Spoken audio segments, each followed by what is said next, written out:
นอบน้อมแด่พระสัมมาสัมพุทธเจ้าพระองค์นั้นซึ่งเป็นผู้ไกลจากกิเลสถวายความเคารพนอบน้อมบูชาพระมหาเถระครูบาอาจารย์ทุกรูปและ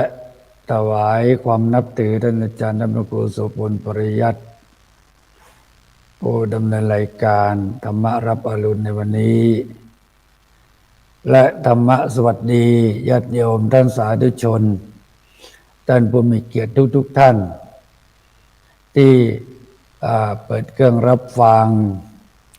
รายการธรรมรับอรุณในวันนี้ซึ่งคณะสงฆ์หนเหนือองค์การหมู่บ้านรักษาศีล5มหาวิทยาลัยมหาจุฬาลงกรณราชวิทยาลัยให้ความอุปถัมภ์ในการเอารายการในวันนี้ซึ่งธรรมรับอรุณธรรมาภาพพระครูสุชาติธรรมวุฒิวัดเหล่ายางตำบลบ้านกาดอำเภอแม่วางจังหวัดเชียงใหม่ได้มีโอกาสได้มาพบกับญาติโยมท่านสาธุชนอีกวาระหนึ่งซึ่งในวันนี้ตรงกับวันที่13พฤศจิกายนพุทธศักราช2568ซึ่งในโอกาสวาระนี้เรามีงานบุญที่เกิดขึ้นที่ผ่านมาซึ่งเป็นงาน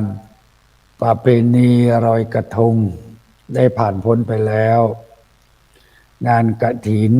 ก็ได้พ้นผ่านไปแล้วแต่ว่าอากาศนั้นยังไม่ค่อยนิ่งและยังไม่ค่อยปกติช่วงนี้อากาศแปรปรวนฝนตกบ้างอากาศเย็นบ้างสลับกันไปกันมานั้นญาติโยมท่านสาธุชนทุกท่านต้องปรับสภาพของจิตใจเราให้เข้มแข็งเพราะว่าอากาศแปรปรวนไม่ปกติเดี๋ยวหนาวเดี๋ยวร้อนคนไข้ก็รู้สึกว่าเพิ่มขึ้นในโรงพยาบาลคุณหมอมาทำบุญบอกว่าตอนนี้คนไข้เยอะเพิ่มขึ้นญาติโยมท่านสาธุชนทั้งหลายเหตุการณ์เช่นนี้จะทำให้เราได้คิดได้ว่าโลกนี้ไม่มีอะไรที่มันแน่นอนไม่มีอะไรที่มันแน่นอนเพราะมีความเปลี่ยนแปลงอยู่ตลอดเวลาเหมือนกับพระพุทธเจ้าท่านได้ตรัสไว้ในหมวดของพระอภิธรรมปิฎกเนี่ยท่านพูดถึงเรื่องสังขารร่างกายเราเนี่ยมันมีความเป็นไปคือโลกนี้เป็นอนิจจังคือไม่เที่ยงแท้แน่นอนเกิดขึ้นตั้งอยู่และดับไปเป็นปกติและเป็นธรรมชาติเป็นธรรมชาตินั้นสิ่งที่เราจะอยู่ในโลกนี้ยังมีความสุขได้นั้นก็ต้อง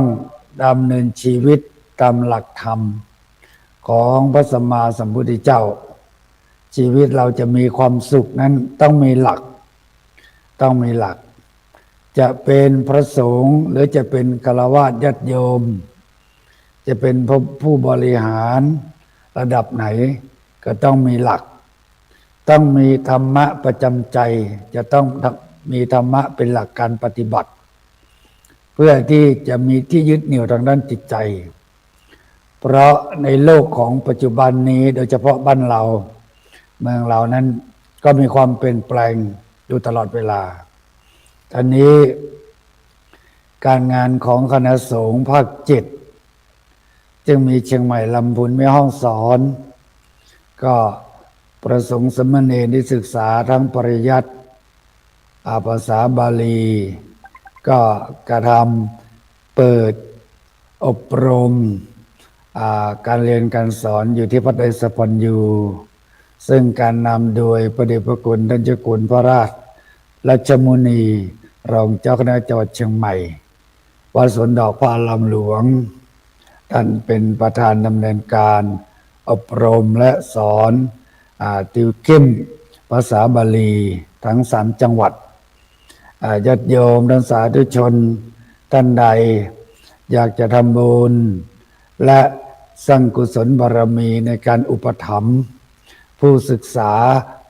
เราเรียนภาษาบาลีเป็นการศึกษาด้านภาษามคธของคณะสงฆ์ภาค7ก็ไปที่วัดไตรสัพพัญญูที่อาคารเรียนอาคารเรียนจะได้พบกับพระคุณเจ้าพระเดชพระคุณท่านดำเนินการอยู่ที่นั่นเมื่อวันที่10ที่ผ่านมาอาตมาภาพพร้อมด้วย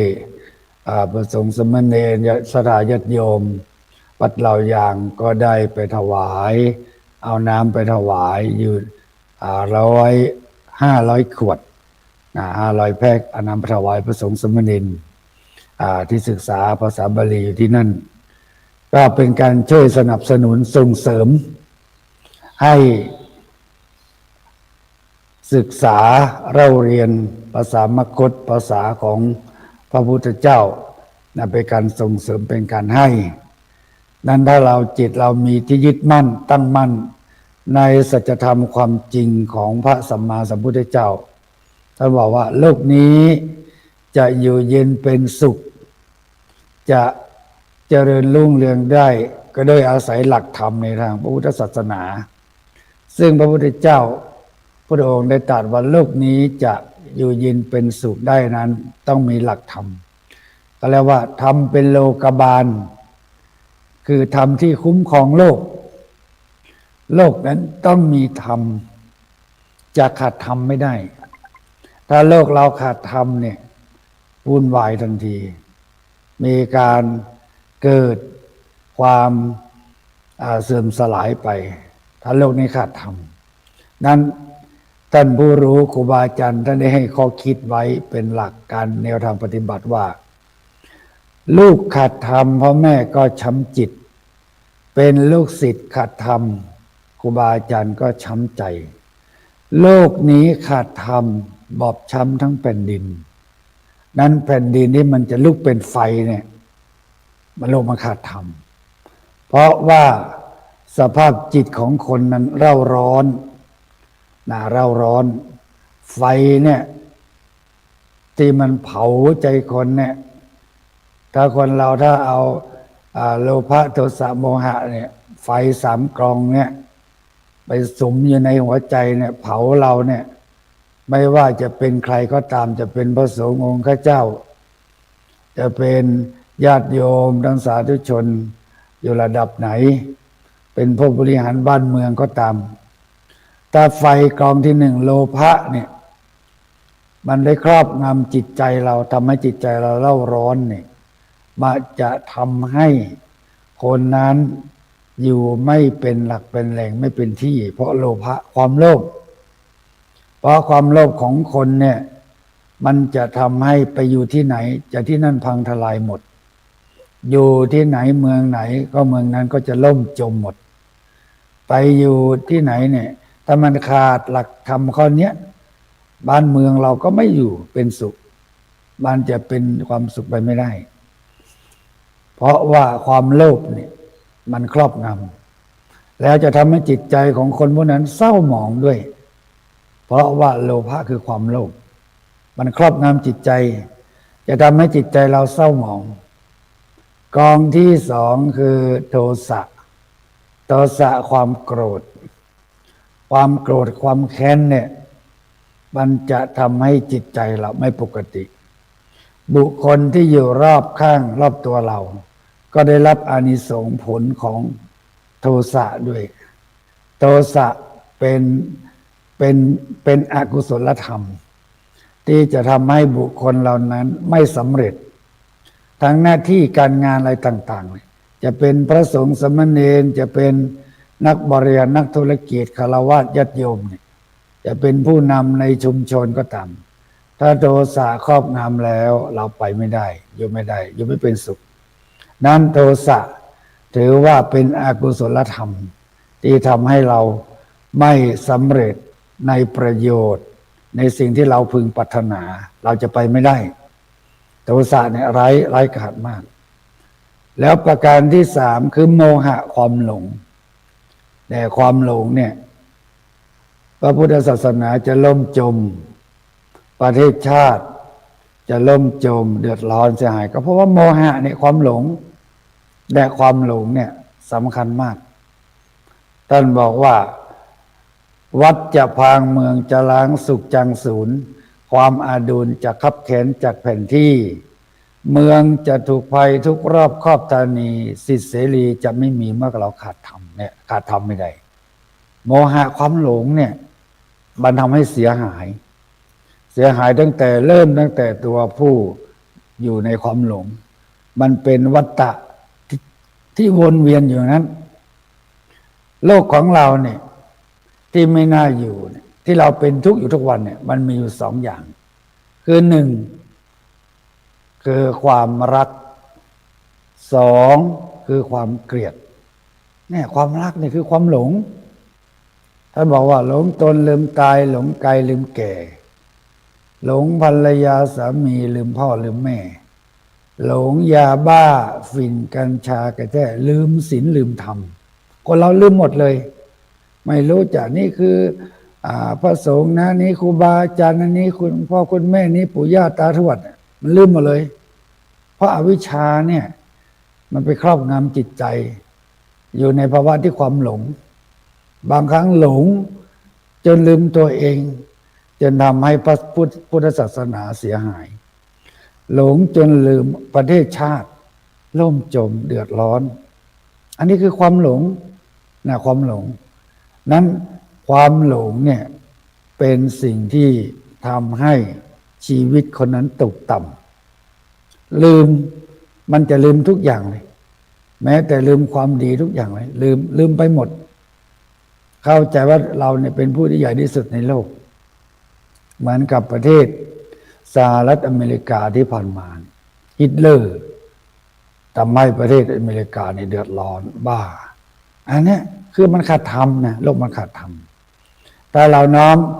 เอาหลักพระธรรมคำสั่งสอนของพระสัมมาสัมพุทธเจ้าไปประพฤติปฏิบัติในหลักการดำเนินชีวิตประจำวันเนี่ยชีวิตเราจะมีความสุขครอบครัวชุมชนประเทศชาติพระศาสนาก็จะอยู่เย็นเป็นสุขอันนี้ท่านบอกว่าถ้าหากว่าทำทั้งสามอย่างเนี่ยครอบงำจิตใจผู้ใดโลภะโทสะโมหะเนี่ยครอบงำจิตใจเมื่อไหร่บุคคลนั้นจะตกอยู่ที่ในภาวะที่ลำบากประเทศชาติบ้านเมืองพระศาสนาก็จะเดือดร้อนไปด้วยนะถ้าเราไม่โลกนี้ขาดธรรมไม่จะขาดธรรมไปไม่ได้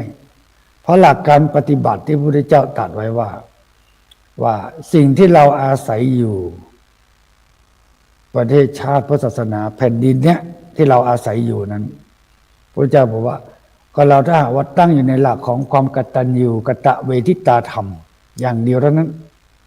หลวงพ่อพุทธทาสอย่างท่านได้เน้นเรื่องนี้ว่าโลกนี้ถ้าหากว่าเราอยู่ในหลักของความกตัญญูอย่างเดียวเท่านั้นก็สามารถทำให้โลกนี้เป็นปกติสุขร่มเย็นเป็นสุขได้เพราะว่าความกตัญญูซึ่งพระพุทธเจ้าท่านตรัสไว้ว่านิมิตังสาธุรูปนังกตัญญูกตเวทิตาบุคคลใด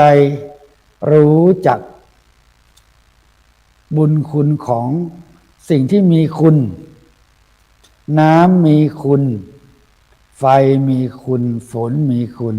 แดดก็มีคุณเรารู้จักต้นไม้ที่เราอาศัยอยู่ร่มเงาท่านถึงบอกว่าเวลาเราเดินทางเนี่ยไปพักใต้ต้นไม้ต้นใดเนี่ยเมื่อเราจากไปเนี่ยเราอย่าไปทำลายต้นไม้ต้นนั้นถ้าใครทำลายต้นไม้ต้นนั้นถือว่าคนนั้นขาดหลักของความกตัญญูไม่รู้จักบุญคุณของสิ่งที่เรามีคุณเพราะว่าเรามาอาศัยแผ่นดินเกิดเราก็ทำบุญคุณของแผ่นดินเรามาอาศัยต้นใบบุญของพระพุทธศาสนาเราก็ต้องทำประโยชน์ให้กับพุทธศาสนาต้องสร้างสิ่งที่ดีและสิ่งที่เป็นประโยชน์ไม่ใช่ว่า เรามาอยู่ในใต้ร่มพระบรมีพระบรมโพธิสมภารของแผ่นดินไทยเราต้องทำให้แผ่นดินไทยนั้นเป็นแผ่นดินที่เป็นแผ่นดินธรรมแผ่นดินทองแผ่นดินธรรมแผ่นดินทองจะเกิดขึ้นได้ก็ต้องแผ่นดินนั้นคนบุคคลนั้นต้องมีธรรมถ้าแผ่นดินไม่เป็นธรรมทองมันก็ไม่เกิดเหมือนกับญาติโยมทั้งสาธุชนเราซึ่งจะประสบในขณะนี้เราจะเห็นได้ว่าภัยธรรมชาติเนี่ยที่อาตมาเคยพูดไว้บ่อยๆว่าต่อไปเนี้ยภัยธรรมชาติมันจะเกิดขึ้นมากดินจะพังถล่มทลายน้ำท่วมไฟไหม้ซึ่งไม่กี่วันที่ผ่านมาเนี่ยไฟไหม้วัดกว่า10 วัดเขาก็มาคิดกันว่ามันเกิดอะไรขึ้นมันเกิดอะไรขึ้นสิ่งนี้อาจจะแสดงให้ชาวพุทธเราคนไทยเราได้รู้ว่าเนี่ยตอนนี้ภัยได้เกิดขึ้นแล้วคืออัคคีภัยมันเกิดขึ้นแล้วมาเล่าร้อนไม่ใช่ว่าภัยที่3 กองที่อาตมาว่าโลภะโทสะโมหะอันนี้คือไฟจริงๆนะอัคคีภัยเนี่ยมันไหม้แล้วตอนเนี้ยมันไหม้จากข้างในมาแล้วโลภะโทสะโมหะไหม้มาแล้วตอนนี้มันไหม้วัตถุที่เป็นข้างนอกที่เราทำให้เราได้รู้ได้เห็นเนี่ยตอนนี้ภัยเกิดขึ้นแล้วนั้นญาติโยมทั้งสาธุชนท่านผู้มีเกียรติทั้งหลายพระพุทธเจ้าบอกว่าเมื่อภัยเกิดขึ้นเราอย่าไปตั้งอยู่ในความประมาทเนี่ยเราว่าเราไม่กลัวเรามีความพร้อมเรามีกินมีอยู่มีใช้อะไรทำนองนี้ถ้าใครคิดเช่นนี้บุคคลนั้นตั้งอยู่ในความประมาทพระพุทธเจ้าตรัสเลยว่าอัปปมโดมัจจุโนปทังความประมาทเป็นหนทางแห่งความตายอัปปมาเทนะสัมปาเทถะจงยังความไม่ประมาทให้ถึงพร้อมต้องพร้อมอยู่เสมอพร้อมอยู่เสมอวันนี้เราอิ่มพรุ่งนี้เราอาจจะหิวก็ได้วันนี้เราหัวเราะพรุ่งนี้เราอาจจะร้องไห้ก็ได้วันนี้เราเป็นเศรษฐีที่ร่ำรวยเงินทองพรุ่งนี้อาจจะเป็นคนจนก็ได้อาจจะเป็นยาจกวันนี้พวกนั้นไม่แน่นอนมันมีในหลักของธรรมบทในเรื่องของนางปัตตจาราเนี่ยนางปัตตจาราเป็นหญิงที่เป็นลูกของเศรษฐีที่ร่ำรวยมากแต่คนใช้ในบ้านเป็นผู้ชายหญิงกับชายอยู่ด้วยกันมันเกิดความปฏิสัมพันธ์ขึ้นนางปัตตจาราไปหลงรักกับคนใช้ซึ่งเป็นผู้ชายพ่อแม่ก็ไม่สู้จะดีนักว่าไม่อยากให้นางไปหลงรักกับคนใช้พ่อแม่อาจจะเตรียมคู่รักไว้ให้แล้วก็ได้แต่ด้วยความอยู่ใกล้ชิดกันนางไปหลงรักกับคนใช้เมื่อพ่อแม่เตือนมากขึ้นนางก็พากันหนีไปเป็นกระท่อมอยู่ในป่าในเขาในดอยแต่มันไม่มีความสุขมันสุขลูกสุขไร้เนี่ยได้แต่ว่าสุขใจเนี่ยมันไม่มีความสุขที่เกิดจากจิตใจไม่มีเมื่อนางไปแล้วเนี่ยนางก็ไปมีลูกเกิดลูก2 คนแล้วต่อมาผัวก็ถูกอสรพิษเนี่ยกัดตายนางก็หิ้วเอาลูก2 คนเนี่ยกลับบ้านตอนที่ก่อนจะถึงเมืองบ้านเกิดของนางต้องข้ามแม่น้ำใหญ่ไปข้ามแม่น้ำใหญ่นางก็เอาลูกคนหนึ่งไปข้ามน้ำไปไว้อีกฝั่งหนึ่งแล้วกลับมาแล้วจะมาเอาลูกอีกคนหนึ่งที่อยู่อีกคนที่อยู่ฝั่งรออยู่ในขณะนั้นมีเหยี่ยวลงมาฉบเอาลูกที่เอาไปไว้ฝั่งนั้นนางก็บกมือว่าเอาลูกกูมาเอาลูกกูมาลูกกูมาปรากฏว่าลูกอีกคนหนึ่งก็นึกว่าแม่ว่าบกมาก็โดดลงน้ำปรากฏว่าตายทั้งคู่ ไม่มีอะไรเหลือนางก็ไม่ได้สติผ้าฉีกขาดไปเดินไปถึงบ้านเกิดก็เดินไปเดินมาหลายรอบก็ไม่รู้ว่าบ้านแม่อยู่ไหนคฤหาสน์หลังใหญ่หลังโตเนี่ยหายไปไหนไปสอบถามจากคนที่อยู่ในบริเวณเหล่านั้นว่าบ้านเศรษฐีนั้นถูกไฟเผาไหม้หมดแล้วไม่มีอะไรเหลือเลยตอนนี้เศรษฐีทั้งสองก็ขอทานประทังชีวิตไปวันๆเท่านั้นนางก็เสียใจอีกครั้งหนึ่งผัวตายสองลูกตายสามพ่อแม่ไฟไหม้หมดไม่มีเลยไม่ได้สติอาตังเลยพอดีว่าตอนนั้นเป็นเวลาที่พบค่ำพระพุทธเจ้าแสดงธรรมโปรดอุบาสกอุบาสิกาตอนพบค่ำนางก็เห็นคนนั่งเต็มหมดเลยเห็นพระสัมมาสัมพุทธเจ้าจะปรารภแสดงธรรมอยู่นางก็เข้าไปปรากฏว่านางเข้าไปนั้นพระอานนท์ซึ่งเป็นพระอุปถากไม่เข้าไปเพราะว่านางแต่งตัวไม่เรียบร้อยผ้าฉีกขาดมาเลยก็เลยปรารภถามว่าใครที่ใส่ผ้าเสื้อที่ซ้อนกันมาหลายตัวขอสละทิ้งขอชุดหนึ่งให้นางบุคคลที่อยู่ที่นั่นก็สละ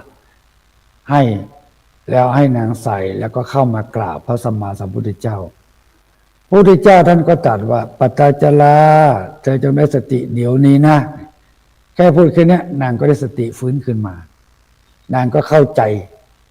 นะเข้าใจว่าโอ้พระสัมมาสัมพุทธเจ้าทำไมมีพระรัศมีเปล่งปลั่งอันน่าเลื่อมใสเคารพเป็นอย่างยิ่งเนี่ยเห็นไหมชีวิตเราเนี่ยมันไม่แน่นอนนางปัจจาร่ำรวย